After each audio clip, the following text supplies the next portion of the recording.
இன்றே டவுன்லோட் செய்து உங்கள் ஃபேவரட் ஷோக்களை என்ஜாய் பண்ணுங்க. இந்த காலத்துல இது என்ன முட்டாள்தனமான யோசனையா இருக்கு? 35 வருஷத்துக்கு முன்னால ஜனங்க கிட்ட அவ்வளவா விழிப்புணர்வு இல்ல, அதனால அதுக்கு ஒத்துக்கிட்டாங்க. இப்போ உலகம் எவ்வளவோ அட்வான்ஸ்டா போயிட்டு இருக்கு. இப்போ போய் இப்படி பிற்போக்குத்தனமான விஷயத்த செய்யணும்னு சொல்றீங்க? இதுக்கு நான் ஒத்துக்கவே மாட்டேன். அதோட நான் சாமி சிலையை எடுக்கவே இல்லைன்னு சொல்லிக்கிட்டு இருக்கேன். நீங்க எனக்கு இப்படி ஒரு தண்டனையை கொடுத்தா என்ன அர்த்தம்? அம்மா, இது உங்களுக்கு மூட நம்பிக்கையான விஷயமா தெரியலாம்.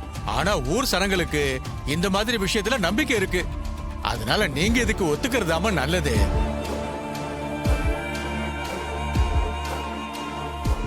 ஆமாமா, உங்க மேல எந்த தப்பு இல்லைங்கிறப்ப ஒத்துக்கிறதுல உங்களுக்கு என்னமா பிரச்சனை?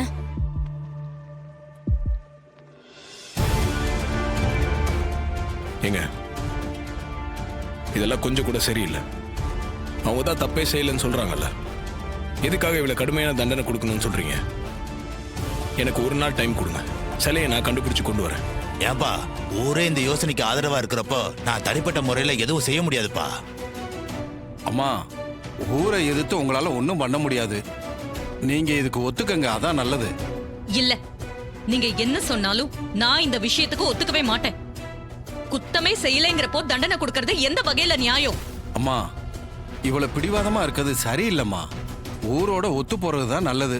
உண்மை ஏன் பக்கம் இருக்கு, அதனால நான் இதுக்கு ஒத்துக்க மாட்டேன்னு சொல்றேன்.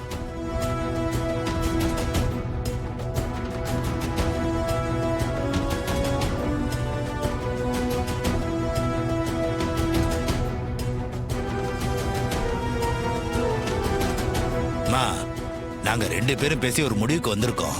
என்ன முடிவு? இங்க பாருங்க, ஒண்ணு நீங்க குழிக்குள்ள இறங்கி உங்க மேல எந்த தப்பு இல்லைன்னு நிரூபிக்கணும். இல்லைன்னா உங்களை ஊரை விட்டு ஒதுக்கி வச்சிருவோம். ஐயோ,